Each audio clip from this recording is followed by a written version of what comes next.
Hey everyone! I know what you're thinking. Surprise. Didn't expect the Human Cloud podcast to be released today, but guess what? The AI conversation spurred by DeepSeek. We literally hyper sped up our production to make sure that you could meet and learn from the exact experts that you're going to meet over the next 45 minutes. Now, let me go back to a couple weeks ago. We all saw the DeepSeek announcement. Now, most people, it felt like whiplash, right? And one of the major questions that I know we had, and I hope you had, is this, what is hype versus what is real?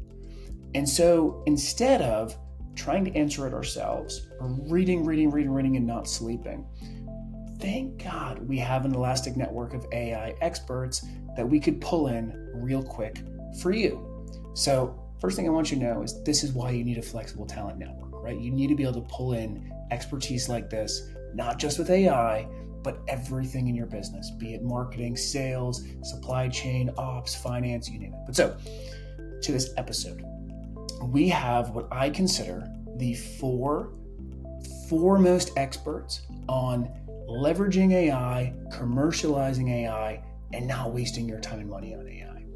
Now, I'm going to give a quick little rundown just for this part. We have Nuri of Microsoft, we have Noah of Tribe AI, we have Corey of Crowdbiotics, and we have Matt Coatney, co-author of Human Cloud. He wrote the Machine Cloud section. Now, heads up, warning, this episode, the end portion is paywalled. And so for you Knowledge Hub members, you have the whole episode in your Knowledge Hub, but for the public, you're going to hear the first 30 minutes, which are crucial.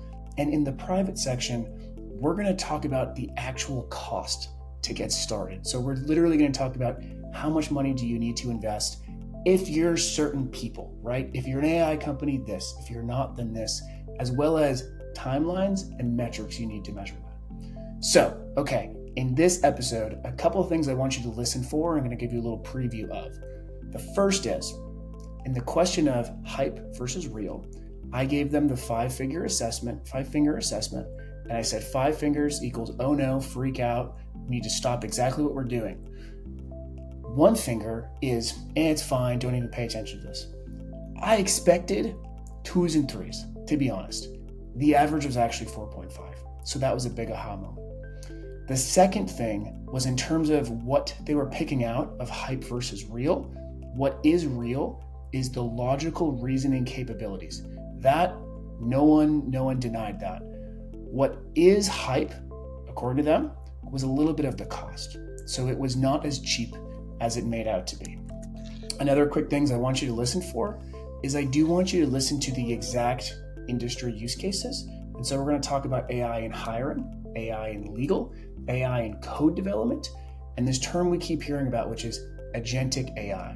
Now, not to burst everyone's bubble, to me, I think about agentic AI just like I think about a direct report, right? So we don't want to have 100 AIs. I just want maximum 5, just like maximum 5 direct reports. But so, without further ado, enjoy the episode. For you paid members, you have the whole thing in your Knowledge Hub. If you're not paid, go and pay.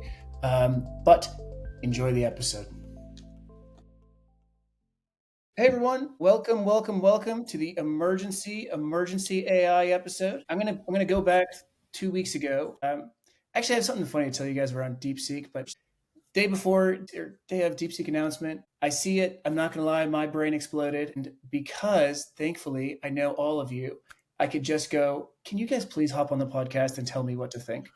So that is literally why. Okay, that is the why. I will warn you all that I did download DeepSeek, not on this laptop. Don't you worry, it has not touched this laptop. Shut up, Matt Cody. I know you're probably so.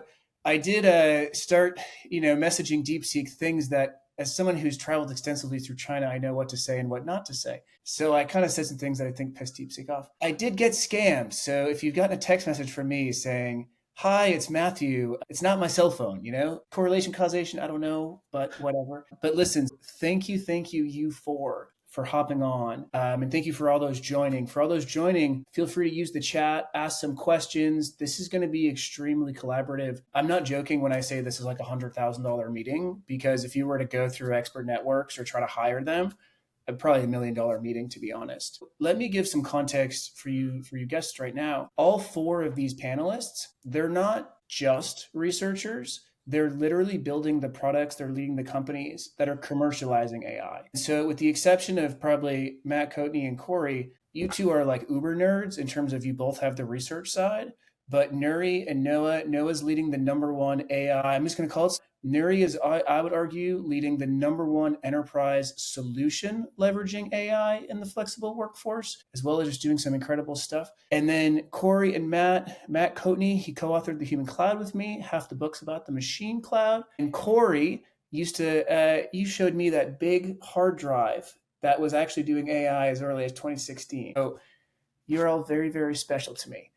We're going to start with a round of intros, and more than just, I'm X and I do Y. I guess you could say, what is the most exciting application that you've seen from this? And don't worry, the next question is going to be, is this real or not? What's hype and what's signal? But Nuri, I'm going to start with you. Just a brief intro on yourself and what's most exciting. What applications are you seeing that are most exciting you? Hi, everyone. I'm from Madrid, from Spain. I'm Nuri, Principal Product Manager in Microsoft 365 and Copilot product team. It's very exciting for me to be here. What we do, or what I do in the last 7 years out of this 21 years in Microsoft, my background being software engineering, has been building and setting up a freelancing workforce globally that can connect and do work securely. Building that products, building the connectivity, making sure that there is a great community, and also freelancers contributing into Microsoft in very different forms and shapes. So, of course, for me, the most exciting AI product that I'm using every single day is Microsoft Copilot and GitHub Copilot. So there's no doubt about it. But of course, there are really great products out there. Notebook LM is something that I'm really, really using a lot in my personal time, but also Gemini, Cloud AI, and etc. These are like really very exciting products that I'm using. There are a few more products that we are using and I'm using as well, especially on the very smart recruiting platforms, HR platforms that we can talk about later on. So really great to meet all of you, all of the listeners, and also thanks for having me here, Matt. Thank you, Nuri. I'm going to go around by who I'm going to consider the most techie. And Noah, you're the only lone survivor still in California. Not in San Francisco, but you're still in California somehow. So Noah, over to you, my friend. Thanks, Matt. That's right. I made it down to Santa Cruz.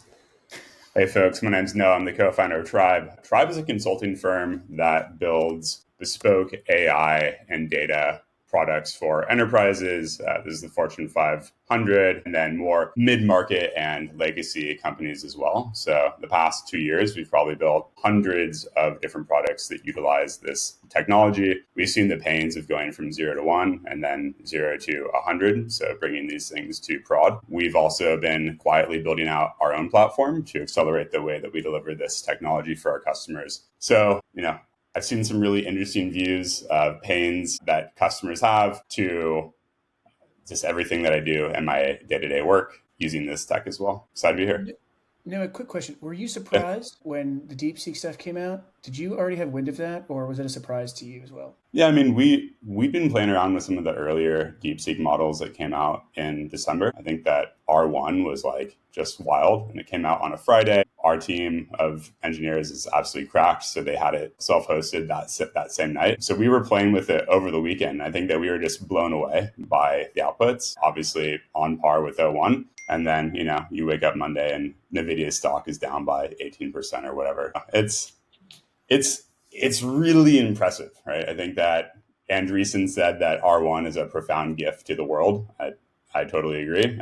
Or a profound gift to businesses that are not closed lab foundation model companies. But yeah, look, it's go time. Everyone is accelerating. I think since then we've seen OpenAI drop the 3 mini high, amazing name, Deep Research, and maybe Operator might have come out at the same time as DeepSeek. So it just kind of seems like everyone is unloading their proverbial clips and we are the benefactors. So yeah, it's been a fun couple weeks for sure. We'll do maybe we'll do a naming segment now where you guys give your best names. Right now, Big Balls Perfect. is by far the best name I've heard in the news. I don't know if you guys saw that yet this morning, but there's literally someone named Big Ball. Hilarious. But so okay, geographically, I'm going to be going across the country now. Silicon Valley. It's been called Silicon Valley of Ohio, and it's Dayton, Ohio. Matt Cody, over to you.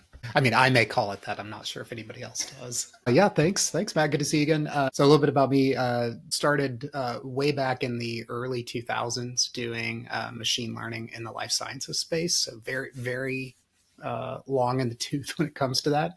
And I've spent a lot of time more recently doing machine learning in business in general in law firms. And you might say, law, that's weird. But there's so much content that they produce, that they write. Lawyers love to write. So, and it's complex, complicated language. So some of the traditional text mining has been really tough to do good work in law. So I've been doing that since like 2005. Two things that I'm most excited about right now, and we use in our own firm. One is the implications for lawyers. So there was early concern that it would just sort of gut knowledge workers and that it could replace lawyers, it could replace fill in the blank. The reality is we're working with it is it's supercharging them, much like we talked about, Matt, with the human cloud. Like it's an enabler for people to do great work more quickly, more sustainably. And it's a, say, Neri, to your words, it's a co-pilot. So very excited about that for the knowledge worker. And then just personally, because I like to dabble and write code still, even though I'm very rusty at it, GitHub Copilot and solutions like that are absolutely brilliant for development for people like me that are not seasoned, like not current developers. So it's really exciting to see what that's going to enable for the next generation of startups coming out, that you don't have to be a necessarily super technical, super current founder with a large development team. Really excited for that. I love it. And over to the best beard, at least on the East Coast. But Corey, over to you. So I'm Corey. I'm the VP of Research at a firm called Crowdbotics, but have been in the AI space for a long time. Got started in 2007-2008 with self-driving vehicles for FedEx, which self-driving tugs, so like the little cars that pull around your baggage. There was some effort then to automate those. So kind of underneath Rob Carter, their CTO at the time. It was very forward thinking, very hard. We were not very successful. And this was back when, like genetic algorithms were the craze. And yeah, so since then, now I lead research here. What I'm and what we're really interested in is kind of understanding how and where AI models will fit in kind of like interpreting humans. That's the kind of interesting part, at least in my mind. And for us, having models that can generate a bunch of text is great and cool. Generate code is really, really cool as well. But it's that human computer interaction space between how do they interpret, how do they mesh with humans, and what kind of work can be done to expand there is where a lot of our focus is. So yeah, really happy to chat today, especially on the DeepSeek. I have some very strong opinions about it to a degree. I was not surprised. I was surprised in how they announced it, I think was the big one. The whole, 5 million or 6 million training tag that they put along with it that, is subject, I think, to a lot of scrutiny. But the kind of concept of model distillation has been around for a while, right? That's nothing new, which is basically kind of what they did to a degree. And I think that was kind of like the path that AI was on, like getting faster, better, cheaper. But claiming that they, did it with a very small budget and a very small amount of chips was, potentially misleading to a lot. But from hats off to their marketing team. Like that was, if you're going to make a splash, do it that way, right? So Corey, you ready for, okay, so we're going to go in reverse order, all right? And this question is going to be what's real and what's actually there. And let me give a little context. So Stargate was first, right? So Stargate announcement goes out, $500 billion. I almost went straight to a tattoo shop, put American flag on my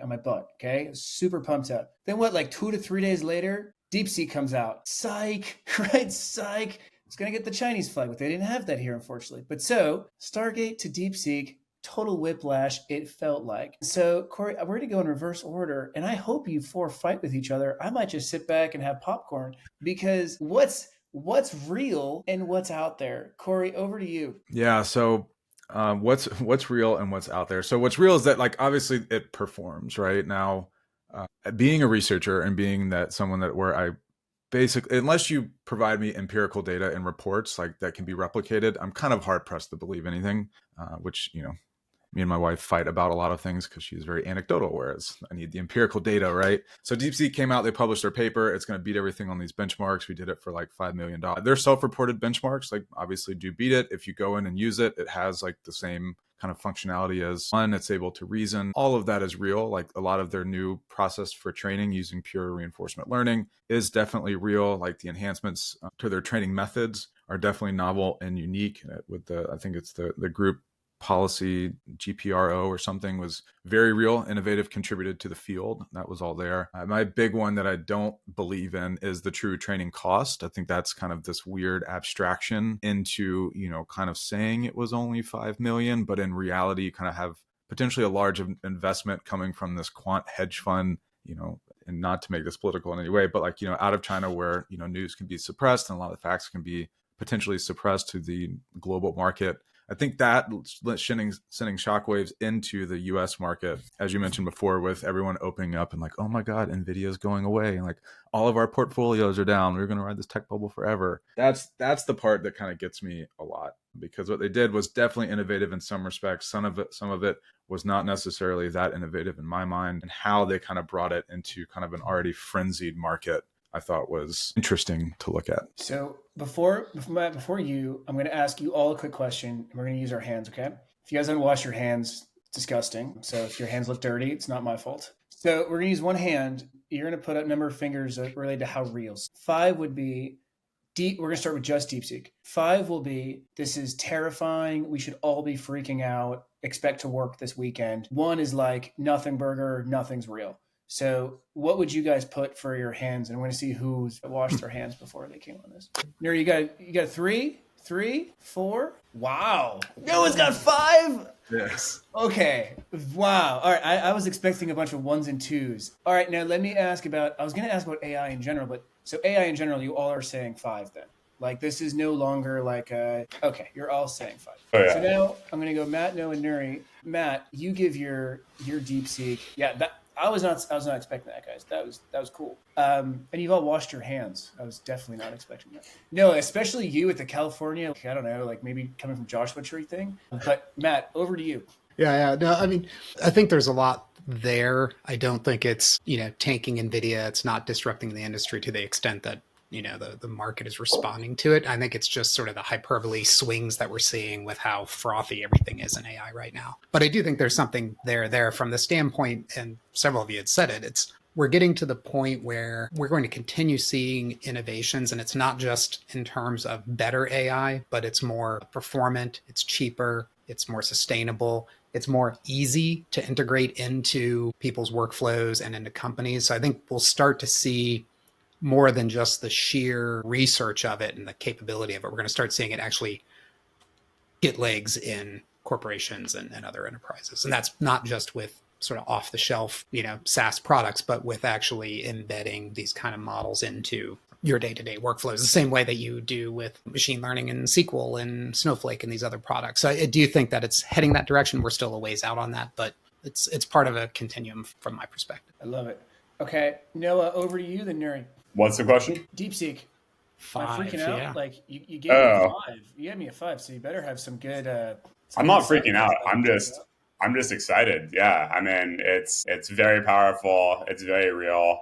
The methodologies have been duplicated by other labs. It's game on. And yeah, do I think that 18% drop in NVIDIA was warranted? No. I haven't looked at the stock today, but I think it's rebounded pretty well. Yeah, I mean, I don't know. There's a lot of people that are comparing it to the space race and a Sputnik moment. Is that true? Maybe, kind of. Like, everyone is accelerating. The capital is going to show up, Like Satya said, he's good for his 80 billion. You literally have to invest until you get to ASI. Like, I would argue that we're pretty close to AGI, or like we're there, but the prize is just so big that the capital is going to follow it. And, now we're seeing some competitive pressure from China. And I mean, that's oversimplifying the situation, but that's kind of how I view it. We're just going to see,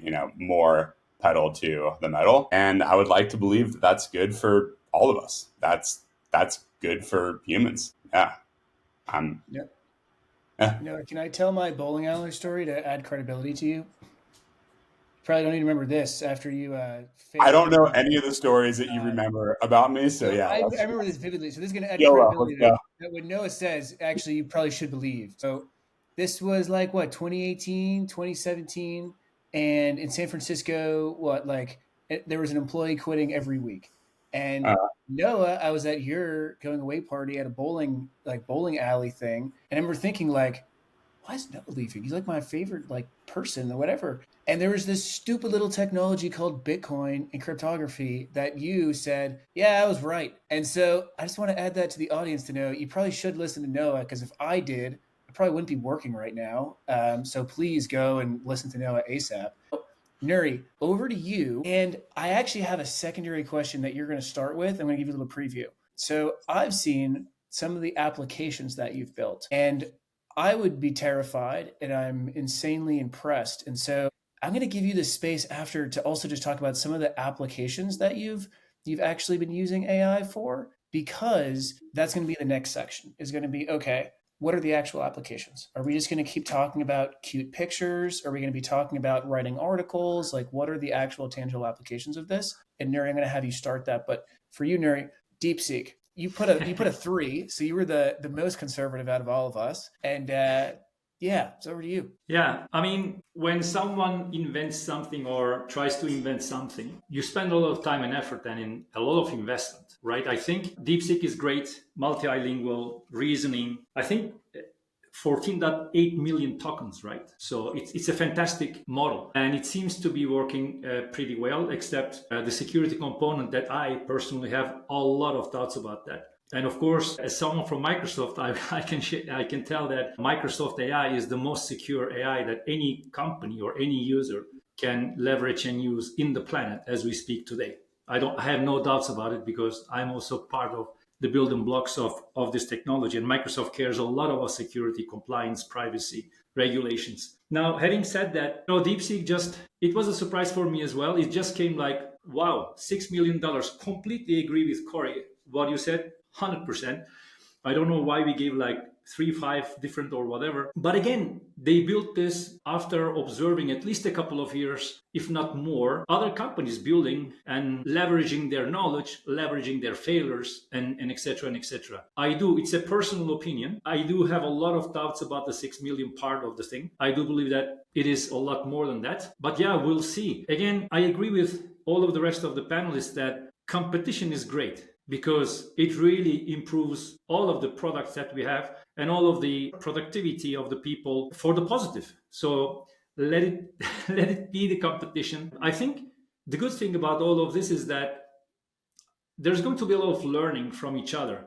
And to close, as a European in this panel, I think I'm the only European. So Stargate initially 100 billion, correct? And then 500 billion by 2029. So there are a lot of players, banks, OpenAI, everyone is there. DeepSeek, China, huge effort. I think there's going to be a lot of help and support so that they can compete with the US. But as a European, I don't know if I should start crying, because the European Union's budget for AI is 2 billion. And as a European Union citizen, I don't know if I should be worried about that, or I should be hopeful that the Union is going to start investing so that European Union can also compete and also make the products a lot better. So these are kind of, when you say DeepSeek, these are the things that are coming to my head. And let me actually, so I have a very tactical question that we've gotten a lot in some of the panel questions. And that is it even worth building an AI solution, or should I just wait until our M365 license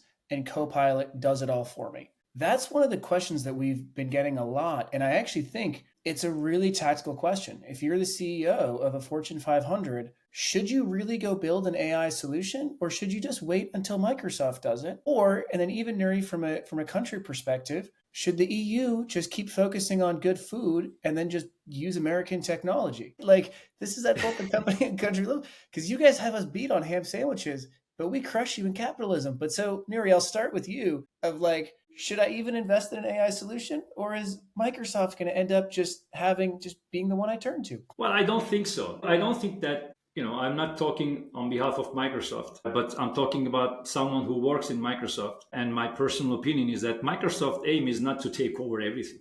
Microsoft aim is to enable technology so that people, partners, companies can leverage that and build all of their applications, systems, or whatsoever. So, I don't know if one day, artificial general intelligence is going to be there. I know that OpenAI has also a lot of enterprise penetration as we speak today. So they also have solutions for enterprises. But ultimately, the aim is not to get to a place where Copilot knows and does everything. Because if that's the case, then we can, shut down the doors of the companies and we can just have fun. And if that day ever comes, I would like to cheer that day, because possibly at that time, everything is going to be completely automated. And we, the human beings, we are going to dedicate ourselves to sports, art, community, love, care, as it used to be a long time before. And that's going to be thanks to AI, and Microsoft is going to be enable it. I would like to play music. I have no idea on how to play a guitar. I would love to, since I'm a kid. If I don't need to work and dedicate my time to play music, wow, I appreciate that. Yeah. And no, so I'm going to hand this one over to you with a little context that, one, you're building these solutions for companies, right? So you're actually seeing this. We were meeting with NASA last week, and they told us, every technology has a 10-year time horizon. So, it starts, and then usually 10 years later is when we finally start to capitalize on it.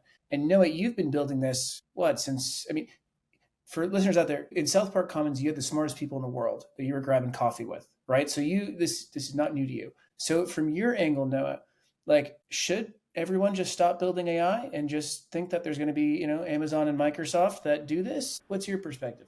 I think everyone should be building a lot more, and there's never been a better time on Earth to build. If you are a human being with high agency and belief in yourself, there's literally never been a better time to be alive. So I'll just start with that. In terms of being reliant on Microsoft and AWS and Google, it's incredible, right? Back in 2000, I'd have to go buy a rack of servers if I wanted to have a website. Now I can literally give a prompt and say, this is the product that I want to exist. And it can be hosted in 15 minutes, unreal. So yeah. And then when it comes to enterprises, there's a lot of really big questions that go into this decision. What is the workflow, right? Is it out of the box RAG? Well, probably have some good things coming from Microsoft, from AWS that can solve this. Is it a workflow flow that's complex and needs to feel native to the user experience? That's something that you might want to build. How many of these calls have to happen for your product to work? It might make sense to self-host because it can get really expensive. Do you want to be locked into a vendor? Maybe, or maybe not. Are there, models that aren't connected to your cloud, and you've actually taken the time to do the benchmarking and the evals to see if the performance from a different model is better for the end user and for the use case? Cool. So I just think that there's a lot of decisions to be made here. Yeah, that it's nuanced. And oh my God, the technology, it keeps on going like this, and it's inflecting and getting better and better and better. And I feel like my understanding of it, and probably most humans, were on a linear graph of adopting it and using it well, but the technology is going like this. So that's kind of the question that I'm more asking myself, is how do I do the step function change with my own enablement and use of the technology? Because it just seems like the curve is just going to be getting better and better and better and better. So my own personal workflows that I would do 2 months ago no longer make sense. So if I want to be competitive as an entrepreneur and founder in the marketplace, I actually need to be upgrading my software and my understanding of these workflows and the technology on a weekly basis, as opposed to a quarterly one. Terrifying me now. And we're in it, right? If we're having problems keeping up,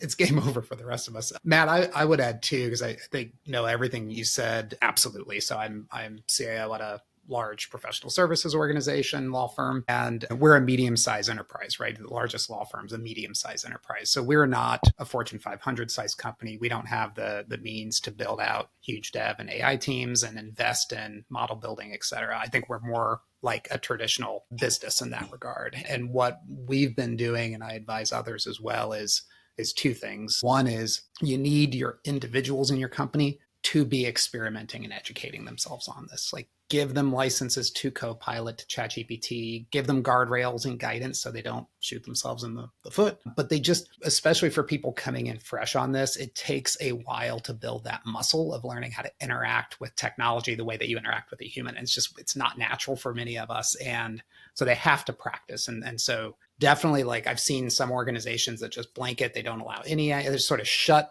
it down completely. And I think that's the wrong move. But, and to Noah, to your point, like that alone is not going to transform a business. And if you're worried about getting disrupted, you can't just do that. You have to have a more forward-leaning.